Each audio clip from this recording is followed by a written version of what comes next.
Welcome to On the Edge with April Mahoney Brains. Here, this is the spot where the conversation is pointed, the guests are sharp, and the responses are never dull. Welcome home, Brains. There's only one requirement to hang out on the edge, is that you open your big brain and close your small mind. Did you bring your thinking caps? It's time to put them on, because the conversation starts now.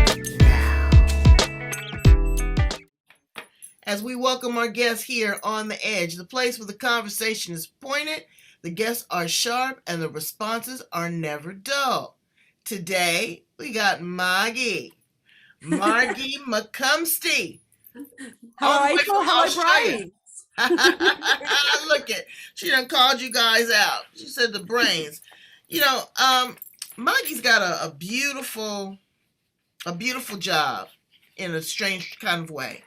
She helps people that and their families, whether they're celebrating a wedding or they are passing to the great beyond in a funeral. She is a celebrant. That's right. We call them officiants here. I'm one. I married people, and it was odd because when I got ordained, I married my friends and I buried my brother within the same year. So it's a lot of responsibility, but you don't know what to say to people when someone has passed on. You don't want to say, I understand, because you really don't understand. You don't want to say anything. My condolences is just a blanket statement. So it's a lot. And then when you don't know the individual that you are praying over and they're, despise, how do we get in the brains of those families that we say the right things to really comfort them? So you are a grief recovery specialist, but you also have had some very challenging things happen to you in your life as well. So why don't we start with that, and then we will move into all the other beautiful things that you do. Welcome to On the Edge, Margie. Oh, thank you so much, April, and thank you for listening and watching today, Brains. I really appreciate being here, and I love your podcast. So, thank you. Well, yes, I am very honoured and privileged to do the sort of work I do, and I guess, all the different things we've been through in life lead us to where we are. And I was raised in a very Catholic household. And while I don't consider myself to be Catholic anymore, I definitely have that love of ritual and ceremony, and believe in the power of that to be able to really transmute our feelings and emotions and to really celebrate someone's life. I've been through a lot of different things in my life, ranging from, I had a hysterectomy when I was just 18 years old. Wow. That was an oophorectomy, actually. So they took the ovaries as well as the uterus. And that was very hard, for somebody who really wanted to be a mum. That was a very difficult journey for me to go through, and really challenged my own perceptions of what it was to be a woman. But I've really worked through that, and I've become, I do burlesque dancing. I came second in the burlesque dancing competition here in Newcastle in Australia. And I love that. I just love that, I could be free and express myself and just be me. And I think that's really important. So I guess most recently, I suppose I became a celebrant, and about 5 years ago now, I've been doing it for. And in that time, I performed lots of weddings and naming days for children and funerals as well. And I really had a passion for funerals. Like, I really felt it was a bit of a vocation, and people sort of look at you a bit weirdly, like maybe there's something wrong with you. But I just love being able to support a family, and also to honor and celebrate that person's life. And then 2.5 years ago, my dad fell very ill, and we went over to his town, which is about 5 hours away from where I live. And we went to visit him because we knew that things weren't great. And when we got there, he didn't answer the door like he normally did. And we rang the doorbell repeatedly, and we knew that Dad kept the door unlocked for the ambulance service in case, because he lived alone, if he was awake. So we tried the door and it was unlocked, and we went in and I called out, Dad. And then I heard his voice, and it was coming from the bathroom. And my brother was with me. He said, "Don't come in. Send Charlie. Send my brother." So Charlie went in, and Dad had been stuck in the bathroom for like overnight, and it was very cold. And we got an ambulance to come, and Dad was really frightened to go to the hospital because he said, if I go in, I might not come out. And you know what? He was right. 5 weeks later, Dad died, and I was by his side when he passed, and then I had the great honor of performing Dad's funeral a week later. So some of the work I do, I work with people who are terminally ill to prepare their funeral before they die, so they know how they're going to be remembered.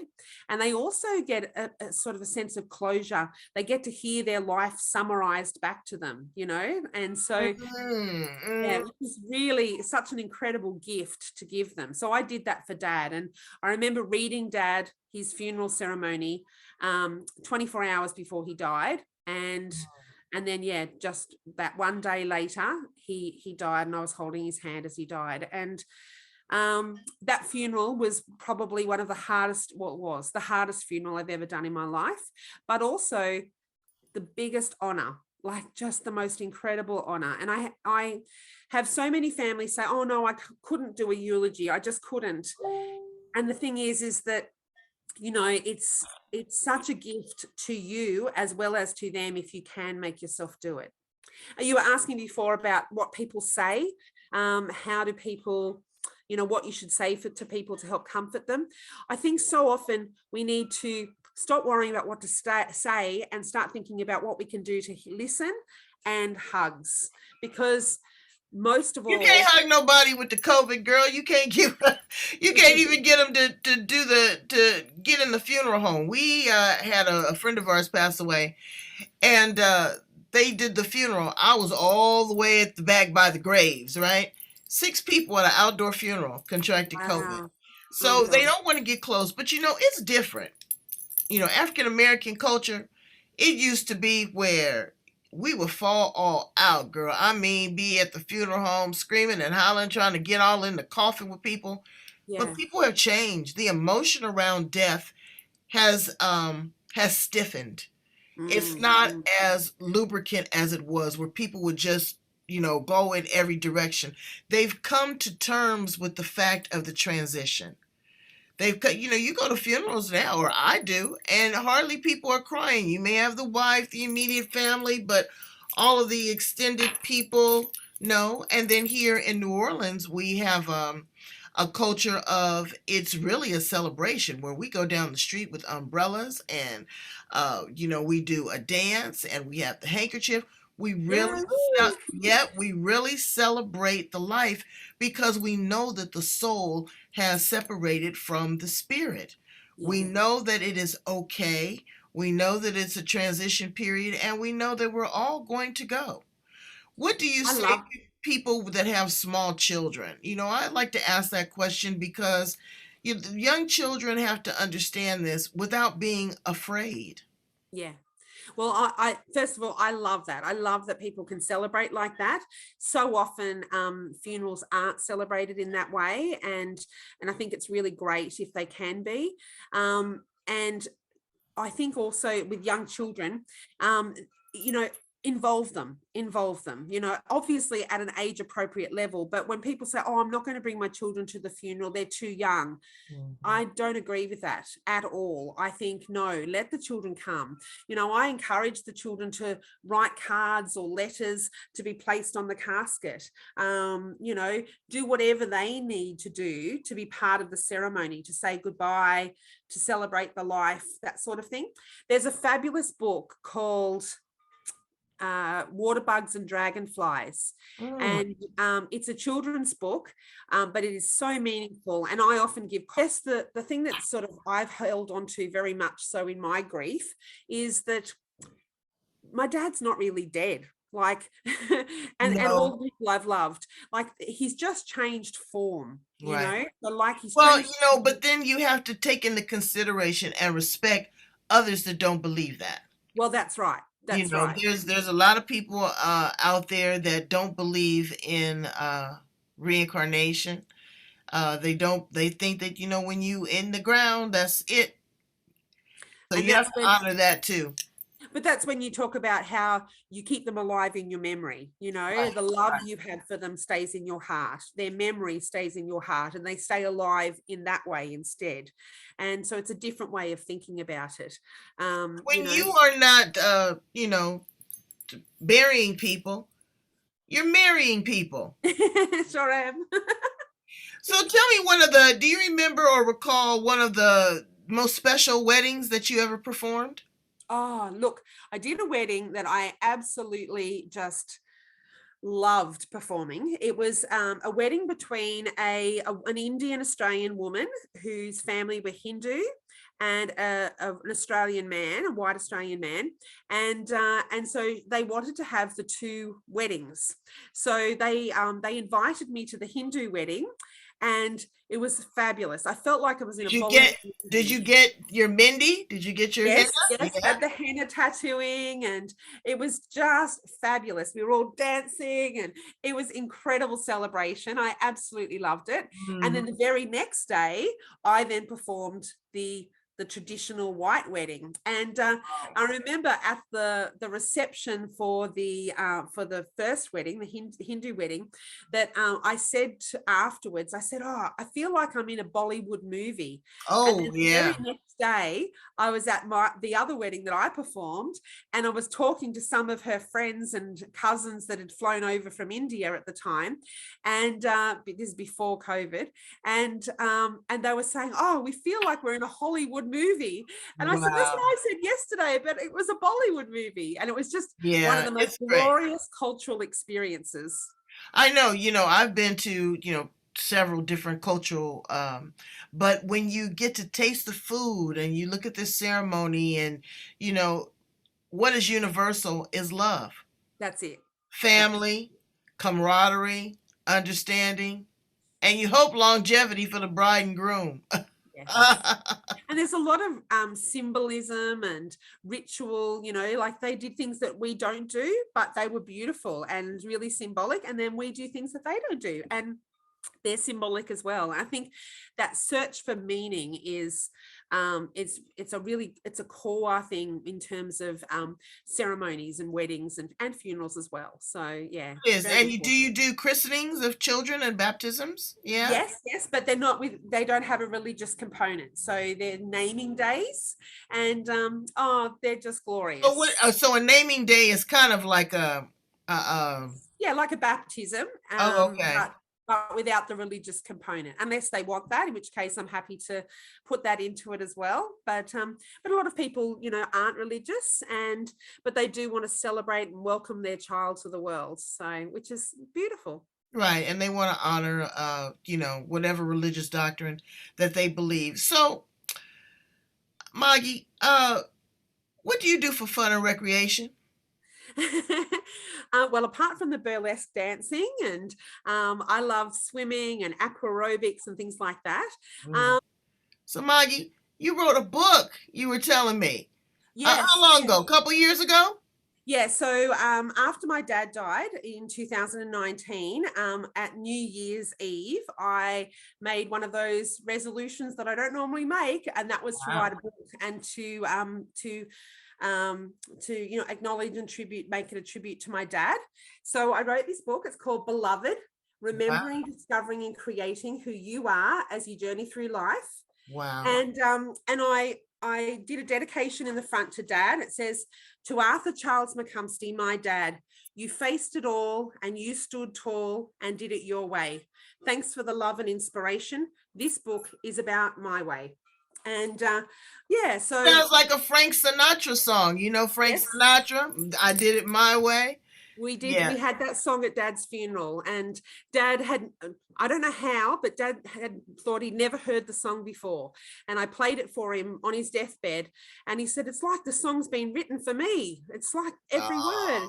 I know a lot of people feel that way about the song, but my dad definitely did. So that's why I wrote the tribute like that. So yeah, so I covered a lot in my journey, and because I'd covered remembering, discovering, and creating who you are, I looked at who I was as a child before, you know, all the things that happen in life happen to us. And so remembering who I was at my core, you know, free, fully expressed, you know, where before fear and all the, you know, things that happen in life get involved. So I remembered who I was at my core. Then I looked at discovering. So I looked at who I became through the course of my life. So who I came to know myself to be, you know, a strong, resilient woman, you know, somebody who could overcome obstacles. So all the things that happen in life happen for a reason. And if we can learn the lesson from those, then we grow and we become stronger. So, you know, I was raped about 15 years ago, and then, you know, coming through having had my hysterectomy, coming through, I had serious, very severe depression at one point, and coming through that, and being able to understand who I am in the world. And then the third part is about creating who you are in this world, and for this world. And I just think that's really important, is that we think about the contribution we want to make in the world. So part of what I did with the book was I decided I wanted to donate $1 from every book sold to 5 different charities. So $5 from every book goes to different charities. And that was really important to me. So I thought about, because people always say to me, oh, Margie, you're so inspiring. And I'm an inspirational speaker. I do speak at different places.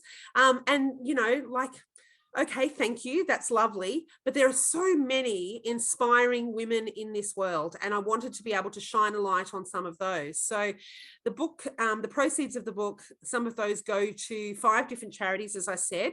What type of charities do you support? Yeah, so I support the Cambodian Children's Trust, which was started by an Australian woman named Tara Winkler, who went to Cambodia, saw the state of orphanages over there, saved a whole lot of children from an orphanage that wasn't working properly, and then realised that a lot of the children that were in her orphanage actually had families, and that they weren't actually orphans. Their families were just so poor that they took their children there so that they would have a better life. So she's now dismantled the orphanage model, and she has set up like a village hive model where she looks after and supports the communities and helps them. So that was really important. I support a charity called Prajwala.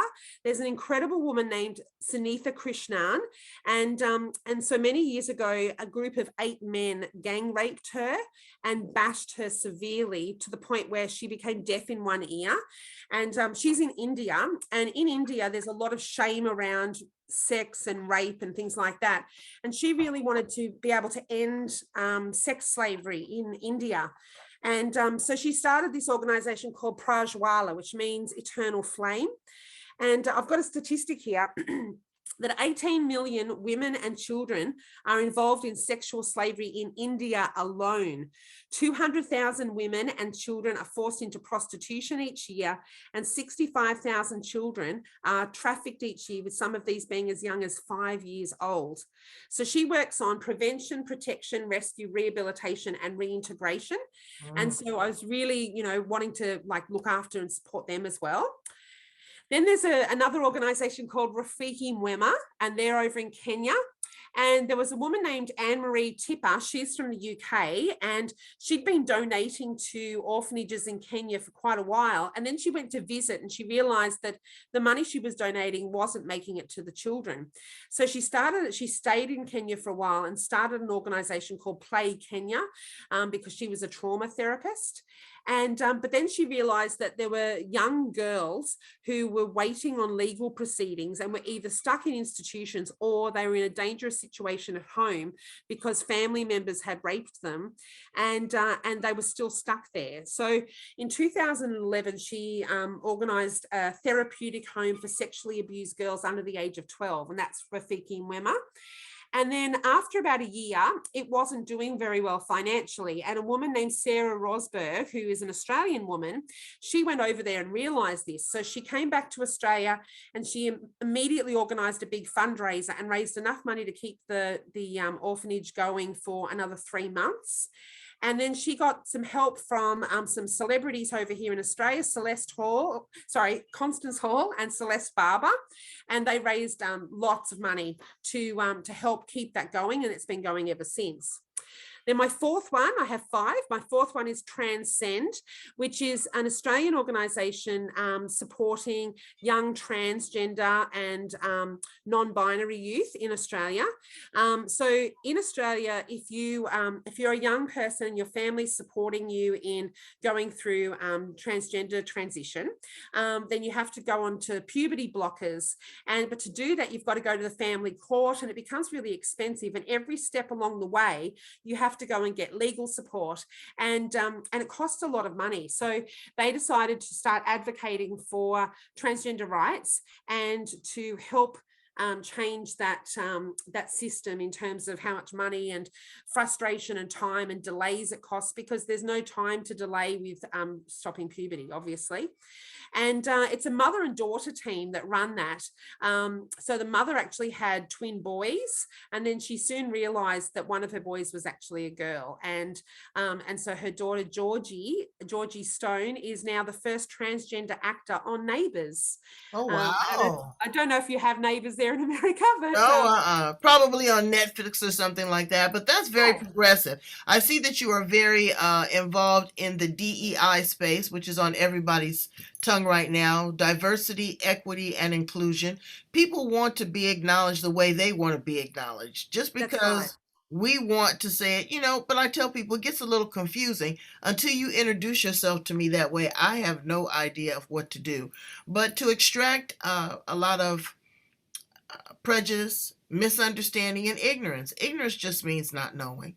That's it, exactly. And the fifth charity, April, fifth charity, because I don't want to miss it, is that in Australia, we had an incredibly flamboyant, wonderful, funny, charismatic woman. She was an Australian star of stage and screen. Her name was Jeannie Little. And Jeannie Little was just extraordinary. And I always loved her as a child. She was just so crazy and amazing and wonderful. Anyway, her daughter, Katie Little, really supported her mother when she was diagnosed with Alzheimer's in 2009. And it wasn't long before Jeannie Little was pretty much unresponsive, unable to talk. And just before my book was released, Jeannie Little actually died. And she set up a charity called the Jeannie Little Alzheimer's Research Fund, and they raise money for NEURA, which is the Neuroscience Research Australia. And there's so many people who have been affected by dementia or Alzheimer's, and that money goes towards research for that. So some really important charities, very close to my heart. I mean, there's so many incredible women doing amazing work out there. I mean, but that's some deep stuff, everything from rescuing, children that are being trafficking to mental health, everything. I mean, you're just really covering the gamut. And I'm so glad that there are people like you in the world that understand the difference between life and death, that celebrate joy, that are giving and caring. How do you want to be memorialized, Margie? Well, look, I think my book is probably one of my legacies, so that, people will remember, or if they want to remember me, they can read it and they can get that. Oh, is it on Amazon? Yes, it's on Amazon, Booktopia, Fish Pond. You can buy the eBook version, or you can buy the paperback version. So that's one way. But I guess the other thing is just, I really want to spread love as much as I can in the time that I've got. And I think you have a very similar kind of passion, April. I was going to say, like when you were saying about all the charities, I thought, well, yes, I have a big heart, but then so do you, because you give a platform for incredible people to come onto your podcast and to share with all the brains. I do. And because my legacy is, I want to be known as a conduit for those who have, want, and need I want to be the vehicle of communication. I want to be a place where people stop and listen. Whether they agree or disagree, they don't have to be disagreeable. Yeah. But at least I want you to take the time to listen. You would be amazed at what would land and deposit in that brain. And, again, when I marry people, they come to April meeting because we talk about it. I've been married 37 years, so I think I know it all, but I know what good love is, Yeah. you know, and I know what it is to not have any regrets when you die, you know. So Yeah. if you are in a tender place where you think you're passing, if you have the opportunity, now's the time. Go ahead and say what you got to say. Do what That's you it. got to Leave do. nothing Answer the unsaid. questions. If you have any questions of someone that is passing, now's the time because tomorrow is not promised. We only have the present. Thank you so much, Maggie. Excuse me. Tell my My brains how to pleasure. get in contact with you and, your website. I want them to work with you. I want them to get a copy of the book. Yes. And I want them to hire you to marry them. Fabulous. That's great. Thank you, April. I really appreciate talking with you today. And all the details will be in the show notes and everything. So Yeah, absolutely. yeah. So give us your email though. I mean, give us your website. Okay, so I have 3 websites. I have www.metamorphosis.com.au, which is my celebrants website. I have www.lovelegacy.com.au, which is I write customized eulogies for people all around the world for funerals. And I have www.margiemccumstie.com.au, which is my speaker website. And Wow. yes, and you can follow It's me on all over the Facebook. planet, brain. She's doing it. She's doing it big time.